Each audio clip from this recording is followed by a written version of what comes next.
오늘 법정에 선한 아버지. 그가 손에 쥔 서류 속 이름 하나가 모든 가족의 운명을 뒤바꿔 놓았습니다. 맞습니다. 그 땅은 제 아내 이름이었습니다. 하지만 그녀는 오래전 우리를 버리고 떠났습니다. 판사님, 이건 모두 거짓입니다. 장인어른은 우리를 속여온 겁니다. 아버지, 왜 도대체, 왜 이제 와서 이런 진실을 말하는 거예요? 200억 재개발 보상금보다 더 무거운 진실. 과연 이 가족은 무엇을 선택하게 될까요?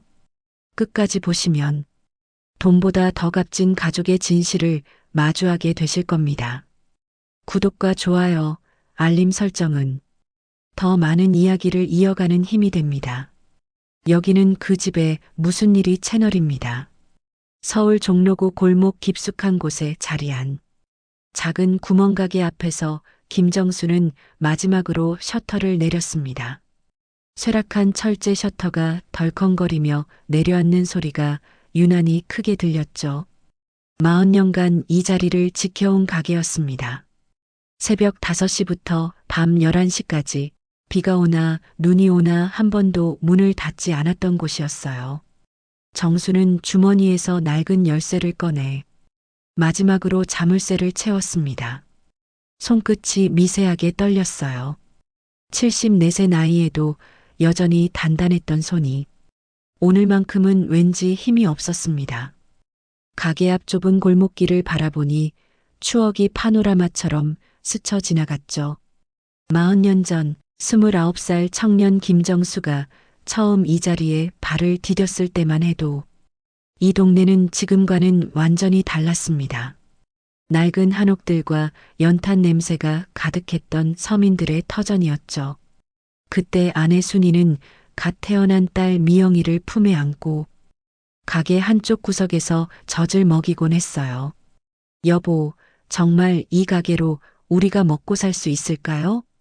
순이가 불안해하며 물었던 그 목소리가 아직도 생생합니다. 정수는 아내의 손을 꼭 잡고 말했죠. 걱정하지 마. 내가 죽도록 일해서 미영이 대학까지 보낼 거야. 그리고 정말로 그렇게 살아왔습니다. 새벽부터 밤늦게까지 하루도 쉬지 않고 가게를 지켰어요. 동네 사람들 외상값도 꼬박꼬박 받아주고 혼자 사는 할머니들에게는 공짜로 우유도 갖다 드렸습니다. 그렇게 살다 보니 어느새 동네 사람들에게 없어서는 안 될 존재가 되어 있었죠.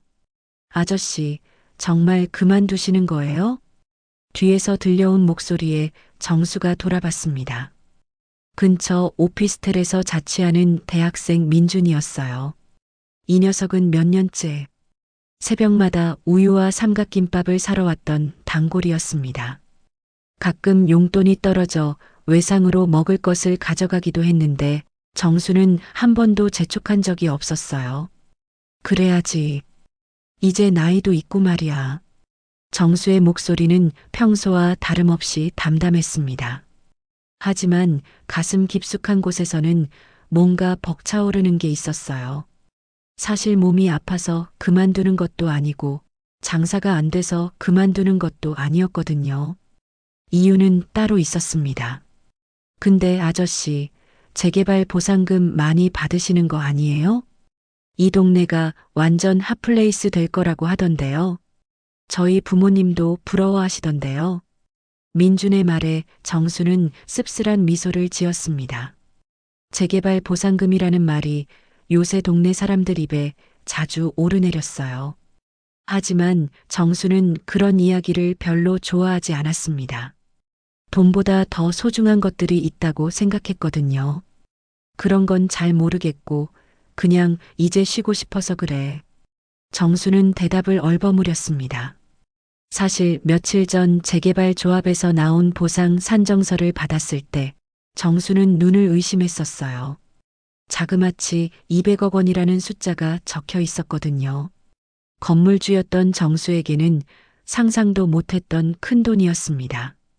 서류를 받았을 때 정수는 한동안 멍하니 앉아 있었어요.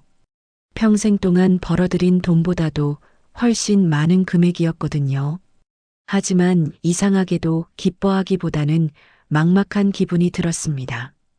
이런 큰 돈을 혼자 가지고 있어도 되는 걸까 하는 생각이 먼저 들었어요.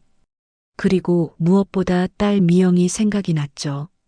10년 전 남편과 이혼한 후 아이 둘을 키우느라 고생하고 있는 딸 말입니다. 정수는 민준에게 간단히 인사를 하고 천천히 걸음을 옮겼습니다. 좁은 골목길을 빠져나와 큰 길로 나서니 도시의 밤이 화려하게 펼쳐져 있었어요. 네온사인들이 반짝이고 젊은이들이 웃으며 지나갔습니다. 하지만 정수의 마음속은 온통 딸 생각뿐이었죠.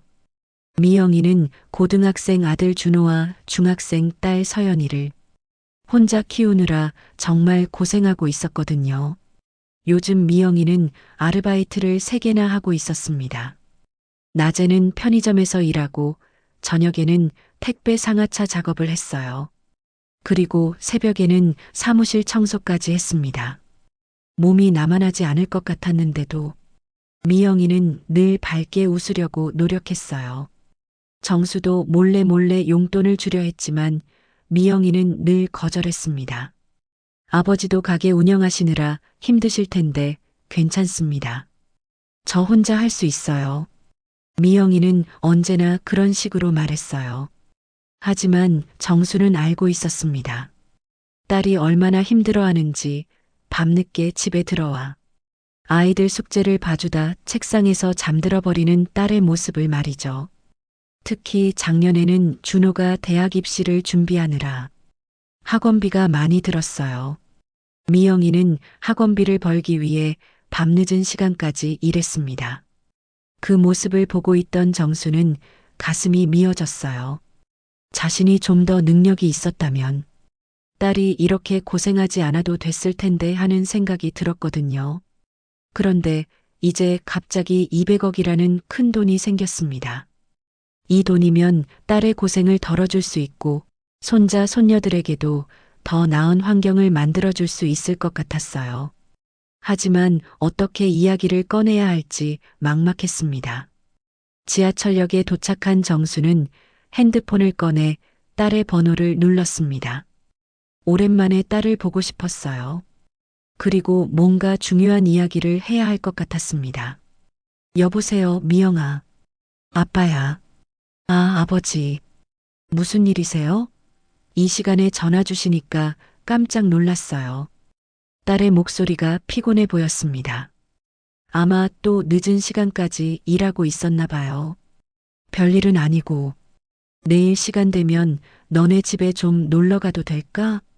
전화기 너머로 잠시 침묵이 흘렀습니다. 딸이 뭔가 놀란 것 같았어요. 평소 정수는 미리 연락하고 방문하는 편이 아니었거든요. 네, 물론이죠. 아이들도 할아버지 보고 싶어 했어요. 내일 몇 시쯤 오실 건가요? 점심때 갈게. 미리 뭐 준비하지 말고. 정수는 통화를 끝내고 핸드폰을 주머니에 넣었습니다. 그리고 가방 안쪽에 숨겨둔 재개발 서류를 만져보았죠. 두꺼운 봉투 안에는 보상금 지급 안내서와 각종 계약서들이 들어 있었습니다. 내일은 딸에게 모든 것을 털어놓을 생각이었어요. 이 큰 돈을 혼자 가지고 있을 수는 없었거든요. 가족이니까 함께 나누어야 한다고 생각했습니다. 특히 고생하고 있는 딸에게는 더더욱 말이에요. 하지만 정수는 아직 모르고 있었습니다. 내일 딸의 집에서 보게 될 그 서류가 자신의 인생을 완전히 뒤바꿔 놓을 거라는 것을 말이죠. 그리고 그 서류 속에는 자신도 몰랐던 충격적인 진실이 숨어 있다는 것을 말입니다. 다음 날 오후 1시, 정수는 딸 미영이가 살고 있는 노원구 월계동 빌라 앞에 서 있었습니다. 3층 건물의 2층에 있는 투룸이었어요. 계단을 올라가면서 정수는 가방 속 서류를 다시 한번 만져보았습니다. 오늘은 반드시 딸에게 모든 것을 이야기할 작정이었거든요. 할아버지, 문이 열리자마자 중학교 3학년인 손녀 서연이가 달려와 안겼습니다. 아직 어린아이 같은 모습이 남아있는 서연이를 보니 정수의 마음이 한결 따뜻해졌어요. 우리 서연이 많이 컸네. 공부는 잘하고 있고. 네, 할아버지. 이번 시험에서 전교 10등 안에 들었어요.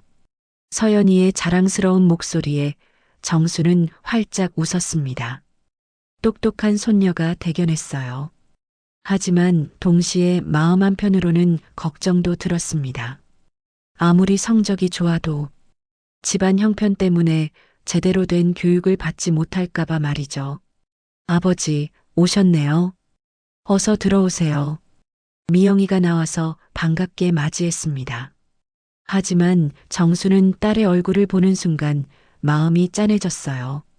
겨우 44인데도 이미 흰머리가 많이 보였고 눈 밑에는 깊은 다크서클이 자리하고 있었거든요. 밤낮으로 일하느라 제대로 쉬지 못한 흔적이 역력했습니다. 거실로 들어서니 고등학교 3학년인 손자 준호가 책상에 앉아 공부하고 있었어요. 수능을 2달 앞둔 시점이라 더욱 열심히 하고 있는 모습이었습니다. 준호야, 할아버지 왔다. 아, 할아버지 안녕하세요. 준호는 일어나서 정중하게 인사했습니다. 키도 훌쩍 커서 이제 정수보다도 더 컸어요. 하지만 여전히 예의 바른 모습이 기특했습니다. 공부하느라 힘들지? 수능 준비는 어떻고? 괜찮아요. 목표 대학에 갈 수 있을 것 같아요. 준호의 대답은 밝았지만 정수는 손자의 표정에서 뭔가 걱정스러운 그림자를 느꼈습니다. 아마도 대학 등록금 때문에 고민이 많을 거라는 생각이 들었어요. 아버지, 점심 드세요. 간단하게 김치찌개 끓였어요. 미영이가 식탁을 차리면서 말했습니다. 정수는 딸이 차려준 소박한 식사를 하면서 이런저런 이야기를 나누었어요. 아이들 학교 이야기, 동네 이야기, 그리고 가족들의 안부를 묻는 평범한 대화였습니다. 하지만 정수의 마음속에는 계속 무거운 것이 자리하고 있었어요. 언제 어떻게 재개발 보상금 이야기를 꺼내야 할지 고민되었거든요. 200억이라는 큰돈 이야기를 갑자기 꺼내면 딸이 놀라지 않을까 걱정되었습니다. 식사를 마치고 아이들이 각자 방으로 들어간 후 정수는 미영이와 단둘이 거실에 앉아 있게 되었습니다. 이제 진짜 중요한 이야기를 할 때가 온 것 같았어요. 미영아, 아빠가 오늘 너한테 중요한 이야기가 있어서 왔다. 정수가 진지한 표정으로 말하자 미영이도 긴장한 듯 자세를 고쳐 앉았습니다. 무슨 이야기세요, 아버지? 사실은 말이야. 가게 있던 건물이 재개발 구역에 들어가게 됐어. 아, 그러셨구나. 그럼 이사를 하셔야겠네요. 미영이는 별로 놀라지 않는 표정이었어요. 요즘 서울 곳곳에서 재개발이 진행되고 있어서 그런 일이 흔하다고 생각했거든요. 그게 아니야. 아빠가 그 건물 주인이었잖아. 그러니까요. 그럼 보상금을 받으시겠네요. 다행이에요. 미영이는 여전히 대수롭지 않게 생각하고 있었습니다. 아버지가 받을 보상금이 그렇게 큰 금액일 거라고는 상상도 못하고 있었어요. 정수는 가방에서 두꺼운 봉투를 꺼냈습니다. 그리고 그 안에서 보상금 산정서를 천천히 꺼내어 딸에게 보여주었어요. 이걸 좀 봐라. 미영이가 서류를 받아서 보는 순간 눈이 동그랗게 커졌습니다. 그리고 한참 동안 말을 하지 못했어요. 서류에 적힌 숫자를 몇 번이고 다시 확인했습니다. 아버지, 이게 정말이에요? 응, 정말이야. 아빠도 처음 봤을 때 믿기지 않았어. 미영이는 손이 떨리기 시작했습니다. 200억 원이라는 숫자를 보고 있는 것이 현실 같지 않았어요. 평생 이런 큰 돈을 상상해 본 적도 없었거든요. 이렇게 많은 돈을요? 그래. 그래서 아빠가 혼자 가지고 있을 수가 없어서 너한테 이야기하려고 온 거야. 정수의 말에 미영이는 더욱 당황했습니다. 갑작스럽게 들려온 이야기라 머릿속이 정리가 안 되었어요. 아버지, 잠깐만요. 너무 갑작스러워서. 미영이는 서류를 내려놓고 깊은 숨을 쉬었습니다. 그리고 찬찬히 서류를 다시 살펴보기 시작했어요. 재개발 조합의 정식 서류였고 아버지의 이름으로 된 보상금 산정 내역이 자세히 적혀 있었습니다. 그런데 서류를 넘기다가 미영이의 손이 멈췄습니다. 건물 등기부 등본 사본이 첨부되어 있었는데 거기에 뭔가 이상한 부분이 있었거든요. 아버지, 이건 뭐예요? 미영이가 가리킨 부분을 보니 건물의 공동 소유자 명단이 있었습니다. 김정수와 함께 또 다른 이름이 적혀 있었어요. 그런데 그 이름을 본 순간 미영이는 얼굴이 하얗게 질렸습니다. 박영자, 이 사람이 누구예요? 정수도 그 이름을 보고 깜짝 놀랐습니다. 자신도 처음 보는 이름이었거든요. 그동안 자신이 그 건물의 단독 소유주라고 생각하고 있었는데 공동 소유자가 있다는 사실을 처음 알게 된 거였어요. 나도 모르겠다. 이런 사람은 처음 봐. 그런데 미영이의 표정은 점점 더 굳어져 갔습니다. 박영자라는 이름이 왠지 낯익은 것 같았거든요. 어디서 들어본 듯한 이름이었습니다. 아버지, 혹시 엄마 이름이 뭐였죠? 갑작스러운 딸의 질문에 정수는 당황했습니다. 왜 갑자기 그런 걸 물어? 그냥 궁금해서요. 미영이의 목소리가 떨리고 있었습니다. 뭔가 불길한 예감이 들기 시작했어요. 너희 엄마는 박순이었잖아. 왜? 정수의 대답을 듣는 순간 미영이는 마치 머리를 둔기로 얻어맞은 것 같은 충격을 받았습니다. 서류 속 박영자라는 이름과 엄마의 성씨가 같았거든요. 그리고 갑자기 어릴 때 들었던 기억이 떠올랐습니다. 엄마가 돌아가시기 전에 열병으로 앓으면서 중얼거렸던 말들 중에 영자 언니라는 말이 있었어요. 그때는 아이라서 대수롭지 않게 생각했는데 지금 생각해보니 뭔가 이상했습니다. 미영이는 서둘러 핸드폰을 꺼내서 인터넷 검색을 시작했습니다. 그리고 얼마 후 놀라운 사실을 발견했어요. 박영자라는 사람이 실제로 존재했고 그 사람에 대한 정보들이 나오기 시작했거든요. 아버지, 이거 좀 보세요. 미영이가 떨리는 손으로 핸드폰 화면을 아버지에게 보여주었습니다. 그 순간 정수의 얼굴도 창백해졌어요. 화면에는 자신도 전혀 몰랐던 충격적인 진실이 적혀 있었거든요. 핸드폰 화면에는 박영자라는 여성의 부고 기사가 떠 있었습니다. 30년 전 기사였는데 교통사고로 사망했다고 적혀 있었어요. 그런데 더 충격적인 것은 그 기사 말미에 적힌 유족 명단이었습니다. 남편 김정수, 딸 김미영이라고 명시되어 있었거든요. 이게 도대체 무슨 일이에요? 미영이의 목소리가 떨렸습니다. 자신이 알고 있던 어머니의 이름은 박순이었는데 갑자기 박영자라는 여성이 자신의 어머니라고 나와 있었거든요. 더군다나 그 여성이 아버지와 결혼해서 자신을 낳았다는 내용까지 있었습니다. 정수는 핸드폰을 받아서 기사를 다시 한번 자세히 읽어보았습니다. 읽을수록 얼굴이 하얗게 질려갔어요. 분명히 자신의 이름이 적혀 있었고 딸 미영이의 이름도 정확했습니다. 하지만 아내의 이름은 완전히 달랐어요. 아니야. 이건 뭔가 잘못된 거야. 정수가 당황하며 중얼거렸습니다. 하지만 미영이는 이미 더 많은 것을 발견하고 있었어요.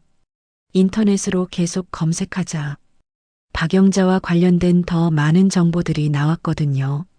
아버지, 이것도 보세요. 미영이가 또 다른 화면을 보여주었습니다. 이번에는 35년 전 혼인신고 기록이었어요.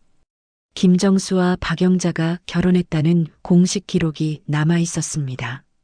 그리고 그로부터 2년 후 김미영이라는 딸이 출생했다고 되어 있었어요. 이상해요. 정말 이상해요.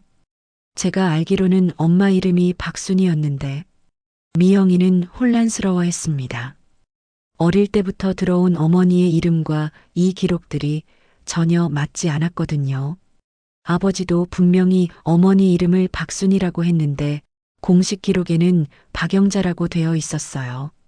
정수는 한참 동안 말을 하지 못했습니다. 머릿속이 하얗게 변한 것 같았어요. 분명히 자신이 결혼한 아내의 이름은 박순이었는데 왜 이런 기록들이 나오는지 도저히 이해할 수 없었거든요. 미영아, 아빠도 정말 모르겠다.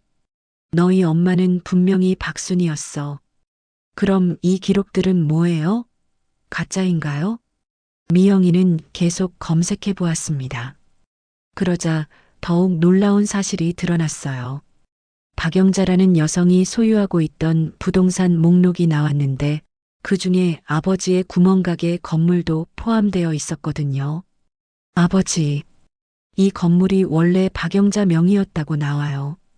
그리고 아버지와 공동 명의로 되어 있었다고요. 정수는 그 말을 듣고 더욱 당황했습니다. 자신은 그 건물을 직접 사서 장사를 시작했다고 기억하고 있었거든요. 하지만 공식 기록에는 박영자와의 공동 소유로 되어 있었어요. 이상하다. 정말 이상해. 아빠가 그 건물을 샀던 게 기억나는데 그때 미영이가 또 다른 것을 발견했습니다. 박영자의 부고 기사를 더 자세히 읽어보니 추가 정보가 있었어요. 아버지, 여기 보세요. 박영자 씨가 돌아가시기 전에 중병을 앓았다고 나와요. 그리고 병원에 오래 입원해 있었다고 하네요. 중병? 정수는 그 말을 듣고 뭔가 기억이 어렴풋이 떠오르는 것 같았습니다. 아내 순이가 돌아가기 전에도 오랫동안 병원에 입원해 있었거든요. 그리고 병이 심해지면서 가끔 정신이 혼미해져서 이상한 말들을 하곤 했어요. 혹시 그때 정수의 머릿속에 어떤 가능성이 스쳐 지나갔습니다. 하지만 그것을 받아들이기에는 너무나 충격적인 내용이었어요. 미영이는 계속해서 관련 정보를 찾아보고 있었습니다. 그러다가 결정적인 단서를 발견했어요. 박영자의 출생 연도와 고향이 나와 있었는데 자신이 알고 있던 어머니 박순이와 정확히 일치했거든요. 아버지, 혹시 엄마가 이름을 바꾼 건 아닐까요? 미영이의 말에 정수는 깜짝 놀랐습니다. 그런 가능성을 생각해 본 적이 없었거든요. 이름을 바꿨다고? 네. 뭔가 사정이 있어서 본명 대신 다른 이름을 쓴 건 아닐까요? 미영이의 추론을 들으면서 정수는 점점 더 혼란스러워졌습니다. 만약 그것이 사실이라면 자신은 30년 넘게 아내의 진짜 이름도 모르고 살았다는 얘기였거든요. 그럼 순이는 가짜 이름이었다는 거야? 그럴 수도 있어요. 여기 보세요. 미영이가 또 다른 검색 결과를 보여주었습니다. 박영자라는 이름으로 된 다양한 공문서들이 나왔어요. 의료보험증, 주민등록등본, 그리고 각종 계약서들까지 모든 공식 문서에는 박영자라는 이름이 적혀 있었습니다. 그런데 왜 엄마는 저희한테 다른 이름을 말한 걸까요? 미영이의 질문에 정수는 대답하지 못했습니다. 아내가 왜 가짜 이름을 써야 했는지, 왜 진실을 숨겼는지 전혀 알 수 없었거든요. 그때 갑자기 정수의 머릿속에 오래된 기억이 떠올랐습니다. 아내가 돌아가기 전 병원에서 중얼거렸던 말들 중에 이상한 것들이 있었어요. 미안해. 정말 미안해. 이런 식으로 살게 해서 그때는 병 때문에 하는 헛소리라고 생각했는데 지금 생각해보니 뭔가 다른 의미가 있었던 것 같았습니다. 아버지, 기억나는 거 있으세요? 글쎄, 너희 엄마가 돌아가시기 전에 이상한 말을 많이 했었는데 정수는 천천히 그때의 기억을 되짚어 보려고 노력했습니다. 아내가 마지막 순간에 했던 말들 중에 뭔가 단서가 있을 것 같았거든요. 어떤 말들이었어요? 계속 누군가에게 미안하다고 하면서, 그리고 뭔가를 숨기고 살았다는 식으로. 미영이는 아버지의 말을 들으면서 점점 더 복잡한 기분이 들었습니다. 어머니가 왜 그런 말을 했는지, 그리고 왜 자신의 진짜 이름을 숨기고 살았는지 궁금했어요. 아버지, 혹시 엄마한테 뭔가 비밀이 있었던 걸까요? 정수는 딸의 질문에 답하지 못했습니다. 30년 넘게 함께 산 아내였지만 지금 드러나고 있는 사실들을 보니 자신이 아내에 대해 아는 것이 별로 없다는 생각이 들었거든요. 그런데 바로 그때 미영이가 또 다른 충격적인 사실을 발견했습니다. 박영자의 과거 주소지 목록을 보다가 이상한 점을 찾아낸 거였어요. 아버지, 이거 정말 이상해요. 엄마가 결혼하기 전에 살던 곳이 여기 나와 있는데, 미영이가 가리킨 주소를 본 순간 정수의 얼굴이 또다시 굳어졌습니다. 그곳은 자신도 잘 아는 곳이었거든요. 그리고 그 주소와 관련해서는 절대 잊을 수 없는 기억이 하나 있었습니다. 이 주소, 이건 정수의 목소리가 떨리기 시작했습니다. 이제 정말로 감춰졌던 진실이 하나씩 드러나기 시작하는 것 같았어요. 그 주소는 서울 강남구 청담동의 한 고급 주택가였습니다. 정수가 젊었을 때 건설 현장에서 막노동을 했던 바로 그 동네였어요. 35년 전 29살이었던 정수는 그곳에서 벌어진 일 때문에 평생 잊을 수 없는 상처를 안고 살아왔거든요. 아버지, 왜 그런 표정이세요? 미영이가 걱정스럽게 물었습니다. 아버지의 얼굴이 갑자기 창백해져서 뭔가 큰 충격을 받은 것 같아 보였거든요.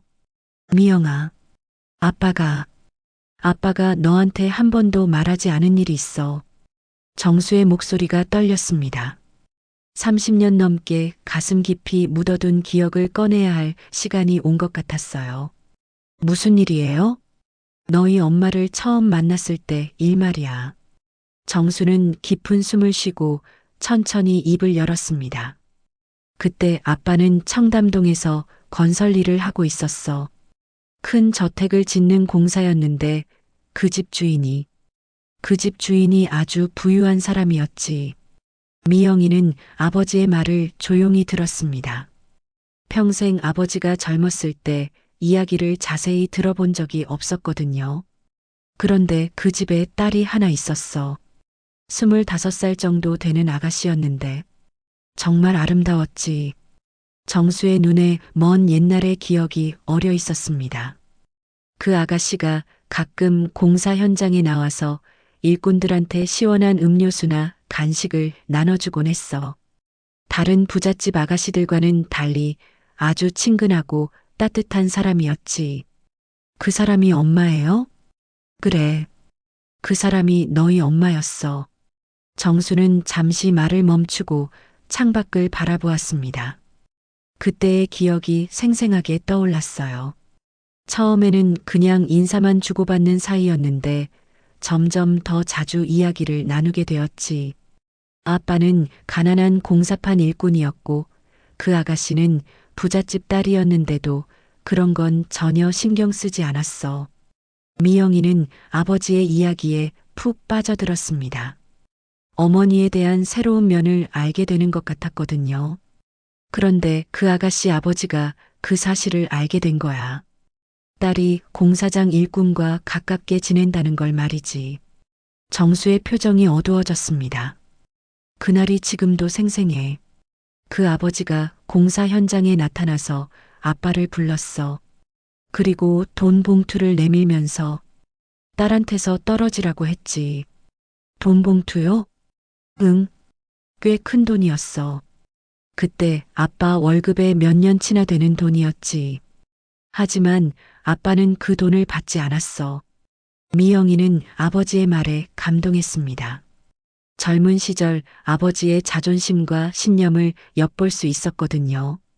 그랬더니 그 아저씨가 더 화를 내면서 만약 계속 딸과 만나면 아빠를 공사장에서 쫓아내고 다른 곳에서도 일하지 못하게 하겠다고 협박했어. 그래서 어떻게 하셨어요? 아빠는 그래도 포기하지 않았어. 그 아가씨가 너무 소중했거든. 정수의 목소리에 애잔함이 담겼습니다. 하지만 며칠 후에 그 아가씨가 갑자기 사라진 거야. 집에서 내쫓긴 거였지. 내쫓았다고요? 응. 나중에 알고 보니 그 아버지가 딸을 다른 지역으로 보내버린 거였어. 그리고 아빠한테는 절대 만나지 못하게 했지. 미영이는 가슴이 아팠습니다. 젊은 시절 부모님이 겪었던 고난을 상상하니 마음이 무거워졌어요. 그 후로 몇 개월 동안 아빠는 그 아가씨를 찾아다녔어. 하지만 어디에 있는지 알 수가 없었지. 그러다가 정수는 잠시 말을 멈췄습니다. 다음 이야기를 하기가 쉽지 않았거든요. 그러다가 어떻게 되셨어요? 1년쯤 후에 갑자기 그 아가씨가 나타났어. 하지만 예전과는 완전히 달랐지. 몸도 많이 야위었고 표정도 어두웠어. 정수는 그때의 충격적인 만남을 떠올렸습니다. 그때 그 아가씨가 아빠한테 자기 이름이 박순이라고 했어. 처음 만났을 때는 다른 이름으로 소개했었는데 말이야. 다른 이름이요? 응. 처음에는 박영자라고 했었거든. 미영이는 깜짝 놀랐습니다. 드디어 모든 퍼즐이 맞춰지기 시작하는 것 같았어요. 그럼 엄마의 진짜 이름은 박영자였던 거네요? 그런 것 같아.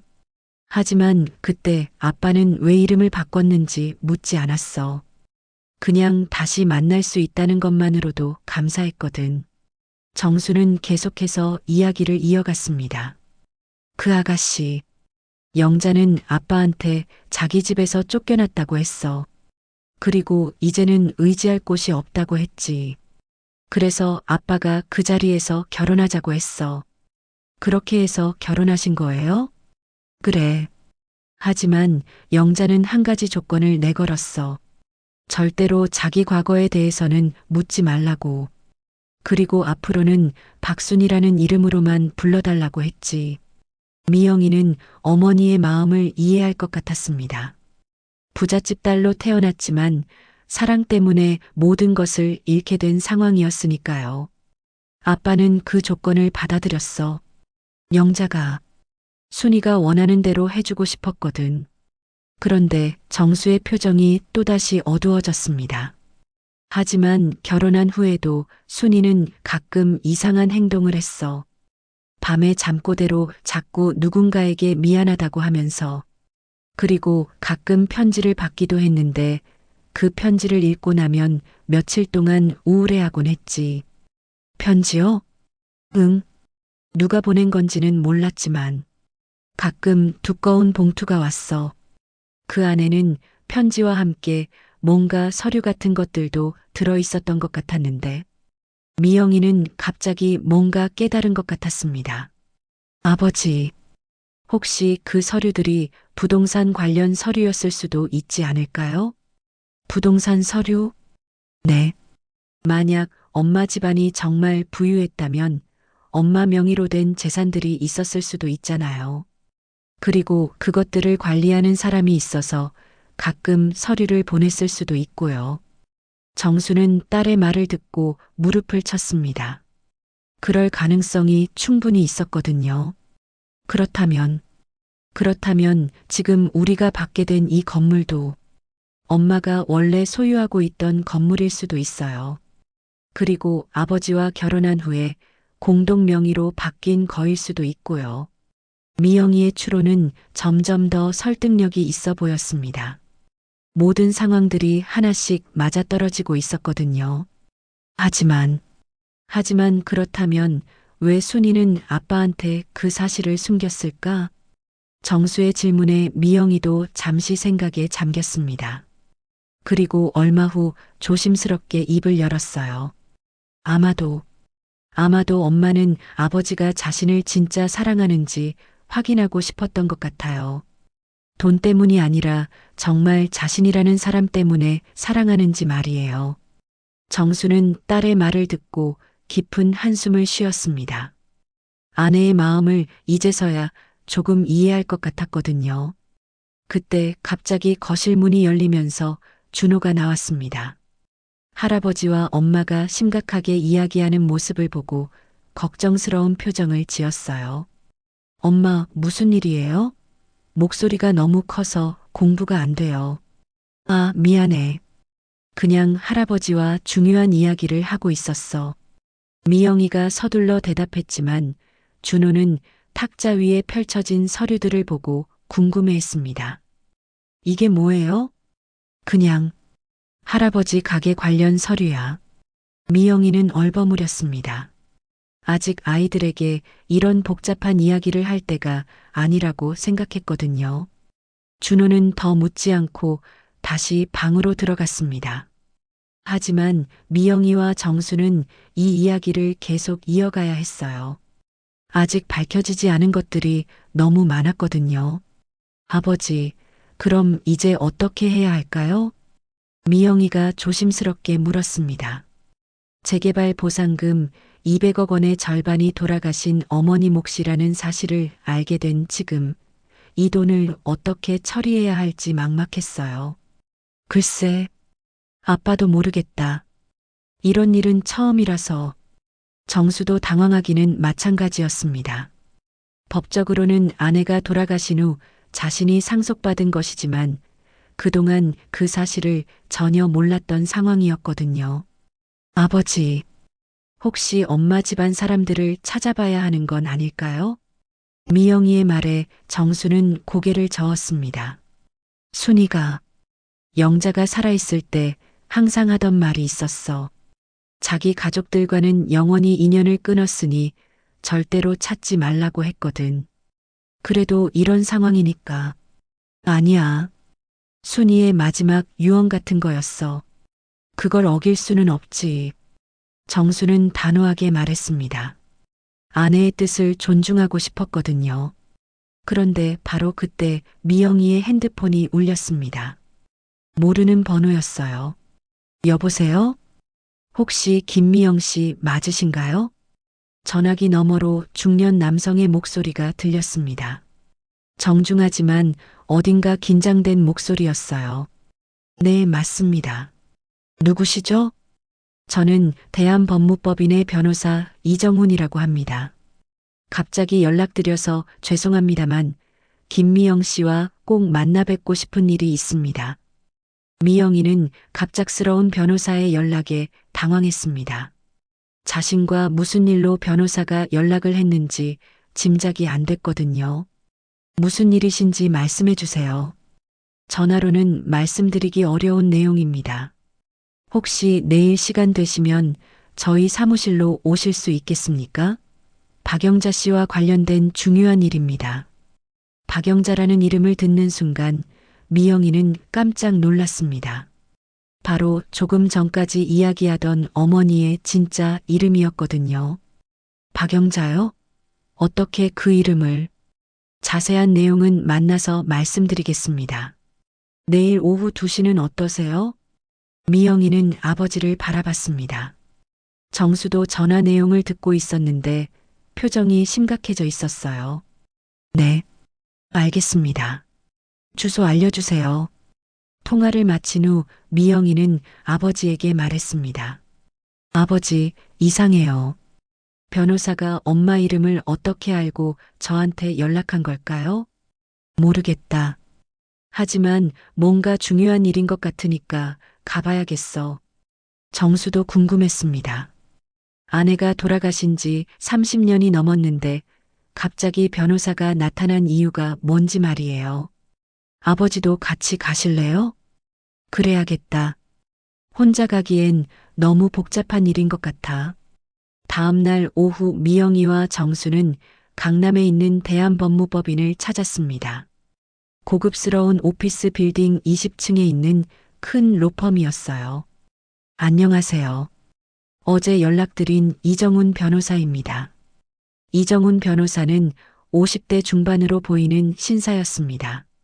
차분하고 신뢰감이 가는 모습이었어요. 앉으세요. 먼저 갑작스럽게 연락드린 점 양해 부탁드립니다. 괜찮습니다.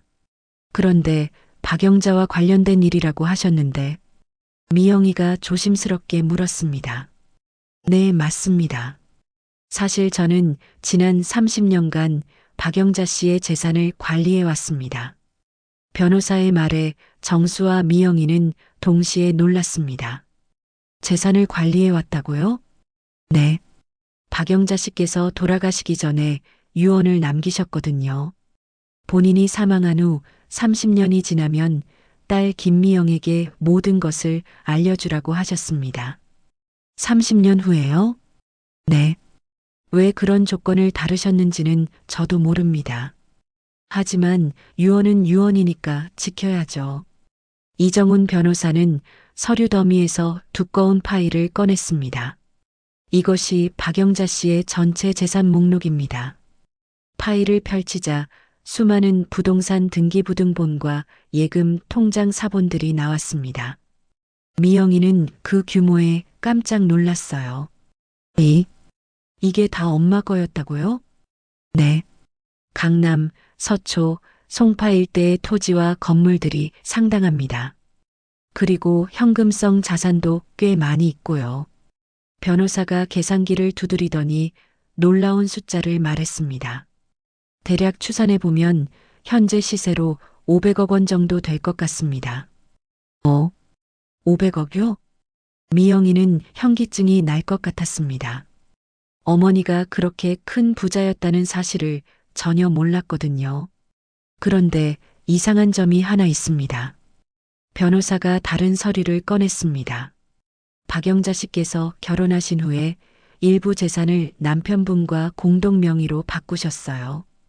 특히 종로구에 있는 상가 건물 말입니다. 정수가 깜짝 놀랐습니다. 자신의 구멍가게 건물 이야기였거든요. 그런데 그 건물이 최근에 재개발 구역으로 지정되면서 보상금이 나왔다고 들었습니다. 네. 200억 원이라고 나왔어요.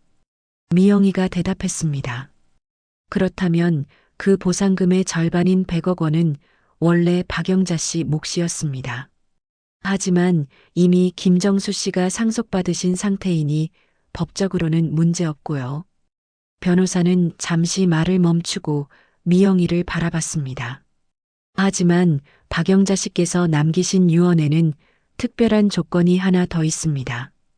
어떤 조건이요? 만약 본인이 남편과 공동 명의로 해둔 재산에서 수익이 발생하면 그 수익의 전액을 딸에게 주라고 하셨습니다. 미영이는 그 말의 의미를 이해하지 못했습니다. 그게 무슨 뜻이에요?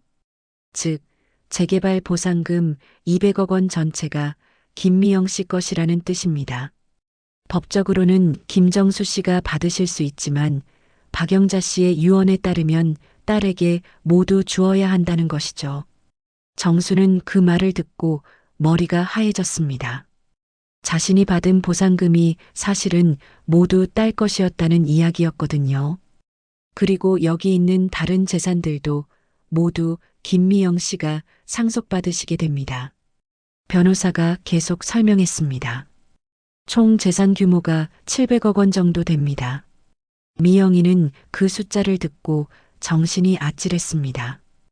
평생 상상도 못한 천문학적인 금액이었거든요. 미영이는 한참 동안 말을 하지 못했습니다.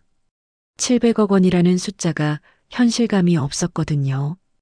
평생 아르바이트 세계를 해가며 생계를 유지해온 자신에게 갑자기 이런 거대한 재산이 생긴다는 것이 믿어지지 않았어요. 변호사님, 정말로 제가 이 모든 걸 받는 게 맞나요? 네, 법적으로 아무 문제 없습니다. 박영자 씨의 유언장은 공증까지 받은 정식 문서입니다. 이정훈 변호사가 유언장을 보여주었습니다. 30년 전에 작성된 것이지만 상태가 매우 양호했어요. 하지만 한 가지 조건이 있습니다. 변호사의 말에 미영이와 정수가 긴장했습니다. 박영자 씨께서 이 재산을 상속받는 조건으로 한 가지를 요구하셨습니다. 반드시 본인의 친정 가족들을 찾아가서 용서를 구하라고 하셨어요. 정수가 깜짝 놀랐습니다. 아내가 그토록 만나기 싫어했던 친정, 가족들을 찾아가라니요. 그분들이 아직 살아계신가요? 네, 박영자 씨의 아버지께서는 작년에 돌아가셨지만 어머니와 남동생이 아직 살아계십니다. 변호사가 다른 서류를 꺼냈습니다. 박영자 씨의 친정은 박씨 종가입니다. 조선시대부터 내려온 명문가 집안이에요.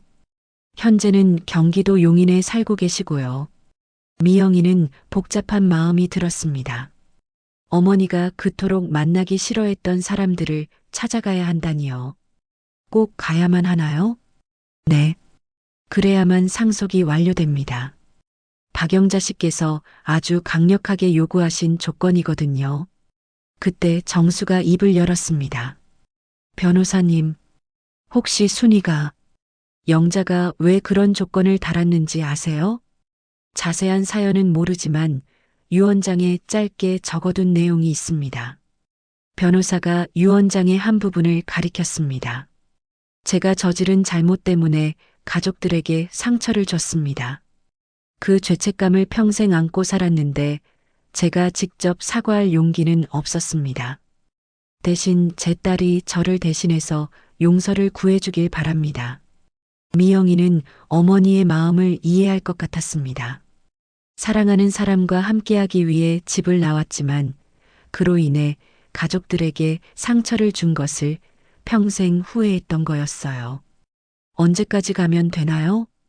특별한 기한은 없습니다. 하지만 빨리 갈수록 좋겠죠.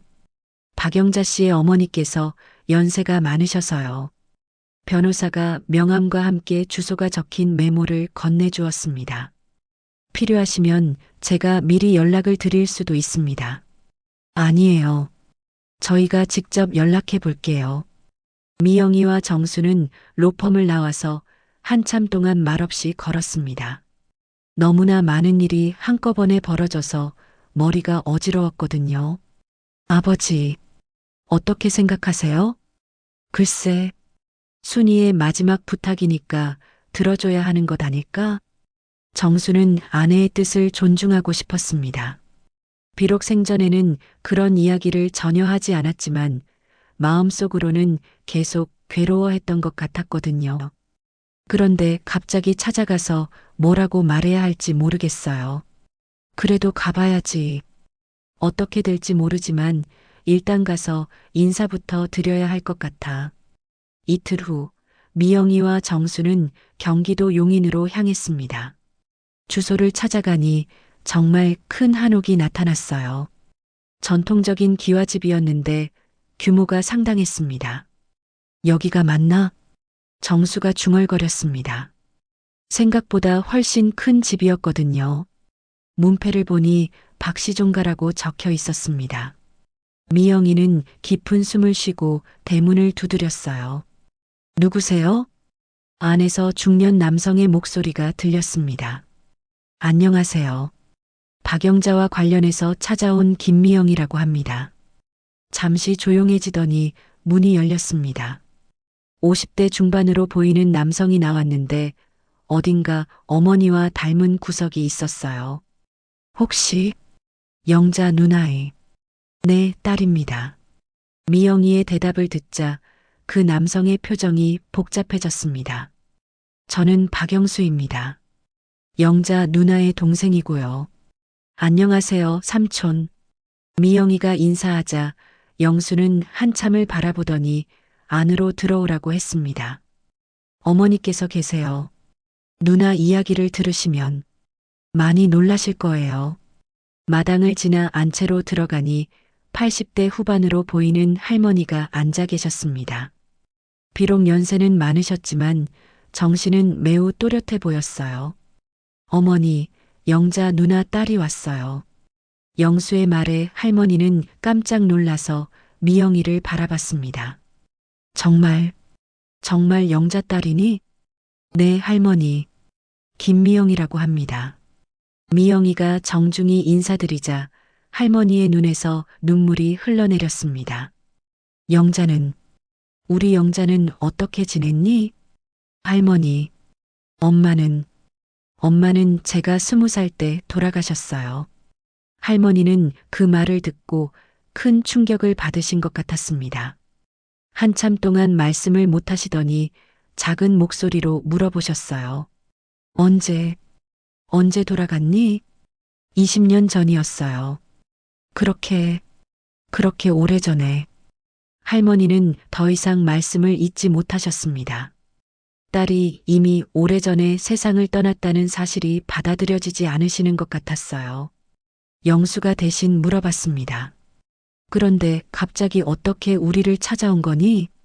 미영이는 변호사를 통해 알게 된 사실들을 차근차근 설명했습니다. 어머니의 유언장과 상속 조건, 그리고 가족들에게 용서를 구하라는 마지막 부탁까지 모든 것을 이야기했어요. 그래서 엄마를 대신해서 할머니와 삼촌에게 사과드리러 왔어요. 미영이는 깊이 고개를 숙였습니다. 엄마가 집을 나가면서 가족분들께 상처를 드린 것을 정말 죄송합니다. 할머니는 한참 동안 미영이를 바라보시더니 천천히 입을 여셨어요. 아니다. 잘못한 건 우리였다. 예상과 다른 반응이었습니다. 영자를 너무 몰아붙인 건 우리였어. 그 애가 좋아하는 사람이 있다는 걸 알면서도 우리는 체면만 생각했지. 할머니의 목소리에 깊은 후회가 담겨 있었습니다. 그래서 그 애가 집을 나간 후로 하루도 편하게 잠들지 못했다. 우리가 너무 잘못했어. 영수도 고개를 숙였습니다. 누나한테 정말 미안했어. 찾아가서 용서를 구하고 싶었는데 어디 있는지 알 수가 없었거든. 미영이는 예상과 완전히 다른 상황에 당황했습니다. 가족들이 어머니를 원망하고 있을 줄 알았는데 오히려 자신들의 잘못을 후회하고 있었거든요. 그럼 할머니는 엄마를 용서해 주시는 건가요? 용서는 무슨? 용서받아야 할 사람은 우리야. 할머니가 미영이의 손을 잡으셨습니다. 영자 대신 와줘서 고맙다. 이제야 마음이 조금 편해지는구나. 할머니는 미영이의 손을 잡고 한참 동안 말씀을 하지 못하셨습니다. 30년 넘게 가슴에 담아둔 후회와 그리움이 한꺼번에 쏟아져 나오는 것 같았어요. 영자야. 우리 영자야. 할머니께서 미영이를 보면서 딸의 이름을 부르셨습니다. 미영이의 모습에서 젊었을 때 영자의 모습이 겹쳐 보이신 것 같았어요. 할머니, 엄마 이야기를 더 들려주실 수 있으세요? 미영이가 조심스럽게 물었습니다. 어머니에 대해 알고 싶은 것이 너무 많았거든요. 그래, 그래야지. 너는 영자에 대해서 제대로 아는 게 없을 테니까. 할머니는 깊은 숨을 쉬시고 천천히 이야기를 시작하셨습니다. 영자는 어릴 때부터 참 착한 아이였어. 공부도 잘했고 집안일도 도맡아서 했지. 특히 동생 영수를 정말 아껴서 엄마처럼 돌봐줬거든. 영수도 고개를 끄덕였습니다. 누나는 정말 저한테 잘해줬어요. 제가 아플 때도 밤새 간병해주고 용돈이 필요하면 자기 것을 나눠주고. 그런데 영자가 25살이 되니까 시집 이야기가 나왔어. 우리 집안과 격이 맞는 좋은 집에서 혼담이 들어온 거야. 할머니의 목소리가 조금 무거워졌습니다. 그 집도 명문가였고 신랑감도 괜찮은 사람이었어. 그런데 영자가 거절하는 거야. 왜 거절하셨을까요? 그때는 이유를 말하지 않았어. 그냥 결혼하기 싫다고만 했지. 하지만 나중에 알고 보니 다른 사람을 좋아하고 있었던 거였어. 미영이는 아버지를 쳐다봤습니다. 정수는 고개를 숙이고 있었어요. 그 사람이 바로 정수 씨였지? 할머니가 정수를 바라보시며 물어보셨습니다. 네, 죄송합니다. 정수가 작은 목소리로 대답했습니다. 처음에는 우리도 반대할 생각이 없었어. 사람이 좋으면 되는 거 아닌가 싶었지. 하지만 할머니가 잠시 말을 멈추셨습니다. 하지만 영자 아버지가 완강히 반대한 거야. 우리 집안의 체면이 어떻게 되느냐고 하면서 영수가 대신 설명했습니다. 그때 아버지께서는 가문의 명예를 중요시하셨거든요. 조선시대부터 내려온 명문가의 딸이 일반인과 결혼한다는 것을 받아들일 수 없으셨어요. 그래서 영자를 집에 가둬버린 거야. 그리고 억지로 다른 사람과 결혼시키려고 했지. 할머니의 목소리에 후회가 가득했습니다. 나는 그때 영자 편을 들어줬어야 했는데. 하지만 남편 말을 따를 수밖에 없었어. 미영이는 어머니가 겪었을 고통을 상상하니 가슴이 아팠습니다. 그래서 엄마가 집을 나가신 거군요. 그래. 어느 날 갑자기 사라진 거야. 편지 한 장만 남기고 말이지. 영수가 서랍에서 낡은 편지를 꺼냈습니다. 이게 누나가 남긴 마지막 편지예요. 미영이가 편지를 펼쳐보니 어머니의 글씨였습니다. 35년 전에 쓴 글이지만 아직도 선명했어요. 어머니, 아버지, 영수야. 정말 미안해. 나는 내가 사랑하는 사람과 함께 살겠어. 가문의 명예를 더럽혔다면 용서해줘. 하지만 나는 내 인생을 내가 선택하고 싶어. 편지를 읽는 미영이의 눈에서 눈물이 흘렀습니다. 어머니의 간절한 마음이 느껴졌거든요. 이 편지를 받고 아버지께서 얼마나 화나셨는지 몰라. 영자 이름을 입에 올리는 것도 금지시키셨어. 하지만 어머니와 저는 계속 영자를 찾았어요. 사람을 보내서 이곳저곳 알아봤지만 찾을 수가 없었어요. 영수의 말에 정수가 고개를 들었습니다. 사실 순이도 가끔 가족들이 그리운지 울곤 했습니다. 정말요? 할머니가 눈을 크게 뜨셨습니다. 네. 특히 추석이나 설날 같은 때는 혼자서 조용히 우시는 걸 본 적이 있어요. 그랬구나. 그랬을 거야. 아무리 화가 났어도 가족인데. 할머니는 더욱 슬퍼하셨습니다. 그런데 왜 연락을 하지 않았을까? 아마도 너무 상처를 받아서 그랬던 것 같아요.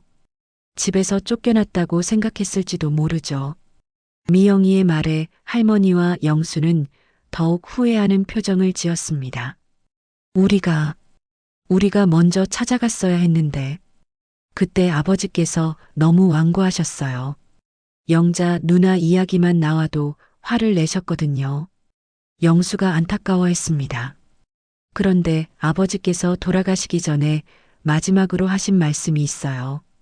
무슨 말씀이셨어요? 영자를 찾아서 용서를 구하고 싶다고 하셨어요.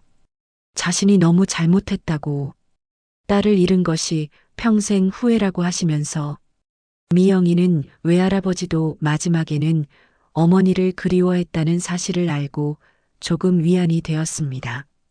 할머니, 그럼 이제 어떻게 하면 될까요? 뭘 어떻게 해? 이제 다 끝난 일인걸. 다만, 할머니가 미영이의 손을 더 꽉 잡으셨습니다. 다만 너만이라도 우리 가족이 되어주면 안 될까? 영자를 잃었지만 너라도 있으면. 미영이는 할머니의 간절한 마음을 느꼈습니다. 30년 넘게 딸을 그리워한 어머니의 마음이 얼마나 아팠을지 상상할 수 있었어요. 물론이죠, 할머니.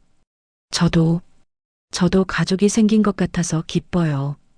그래. 고맙다. 정말 고마워. 영수도 눈물을 훔쳤습니다. 이제 우리 가족이 되었으니까 자주 놀러 와야 해. 그리고 준호, 서연이도 데리고 와. 증손자, 증손녀를 보고 싶어? 네, 꼭 그렇게 할게요. 그때 할머니가 갑자기 뭔가 생각난 듯 영수에게 말씀하셨습니다. 영수야, 그걸 가져와. 네. 영자방에 있는 그 상자 말이야. 영수는 잠시 후 낡은 나무 상자를 가져왔습니다. 먼지가 많이 쌓여 있어서 오랫동안 보관되어 있던 것 같았어요. 이게 뭐예요? 영자가 어릴 때부터 쓰던 물건들이야. 편지, 일기장, 사진. 이런 것들이 들어있어. 할머니가 상자를 미영이에게 건네주셨습니다. 이제 이것들도 내 거야. 영자에 대해서 더 알고 싶으면 이걸 보면 돼. 미영이는 상자를 받아들고 가슴이 벅찼습니다. 어머니의 어린 시절과 젊은 시절을 알 수 있는 소중한 자료들이었거든요. 할머니, 정말 감사해요. 고마워할 것 없어. 원래 내 엄마 것들이니까. 이렇게 해서 미영이는 어머니의 친정 가족들과 화해를 할 수 있었습니다. 그리고 어머니 박영자가 왜 그렇게 살 수밖에 없었는지, 왜 가족들에게 미안해했는지도 이해하게 되었어요. 용인에서 집으로 돌아가는 길에 미영이는 아버지에게 말했습니다. 아버지, 이제 엄마도 마음 놓으실 것 같아요. 그래, 순이가, 영자가 그토록 원하던 일이 이뤄졌으니까. 정수도 마음이 한결 가벼워진 것 같았습니다. 아내의 마지막 소원을 들어줄 수 있어서 다행이었거든요. 하지만 이들은 아직 모르고 있었습니다. 이 화해가 가져올 더 큰 변화와 예상치 못한 결말이 기다리고 있다는 것을 말이에요. 집으로 돌아온 미영이는 할머니가 주신 상자를 조심스럽게 열어보았습니다. 상자 안에는 정말로 어머니의 어린 시절부터 젊은 시절까지의 추억들이 가득 들어 있었어요. 낡은 일기장, 가족사진, 그리고 여러 편지들이 시간의 흔적을 고스란히 담고 있었습니다. 가장 먼저 눈에 띈 것은 두꺼운 일기장이었어요. 표지에 박영자라고 예쁜 글씨로 적혀 있었습니다. 미영이는 떨리는 손으로 첫 페이지를 펼쳤어요. 1988년 5월 15일. 오늘 공사장에서 정말 멋진 사람을 만났다. 이름은 김정수라고 하는데 다른 사람들과는 뭔가 달라 보였다. 눈이 참 따뜻하고 웃는 모습이 정말 좋았다. 미영이는 깜짝 놀랐습니다. 어머니가 아버지를 처음 만났을 때의 감정이 그대로 적혀 있었거든요. 아버지, 이거 보세요. 정수도 일기를 읽고 얼굴이 빨개졌습니다. 젊었을 때 아내가 자신을 어떻게 생각했는지 알게 된 거였어요. 일기를 계속 읽어보니 어머니의 마음이 어떻게 변해갔는지 알 수 있었습니다.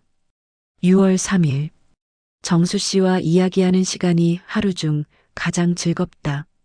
집안에서는 절대 반대할 거지만 나는 이 사람과 함께 있을 때가 가장 행복하다. 7월 20일. 아버지께서 정수 씨와의 만남을 알게 되셨다. 정말 화가 많이 나신 것 같다. 어떻게 해야 할지 모르겠다. 8월 15일. 아버지께서 정수 씨에게 돈을 주면서 나한테서 떨어지라고 하셨다고 한다. 하지만 정수 씨는 그 돈을 받지 않았다. 이런 사람을 어떻게 포기할 수 있을까? 미영이는 부모님의 사랑 이야기를 읽으면서 눈물이 났습니다. 얼마나 서로를 사랑했는지 느낄 수 있었거든요. 그런데 일기의 마지막 부분에 이상한 내용이 있었어요. 10월 10일. 오늘 집을 나왔다. 더 이상 참을 수 없었다. 정수 씨와 함께 새로운 인생을 시작하고 싶다. 하지만 가족들에게 너무 미안하다. 특히 영수에게. 여기서 글씨가 번져 있었습니다. 어머니가 눈물을 흘리면서 썼던 것 같았어요.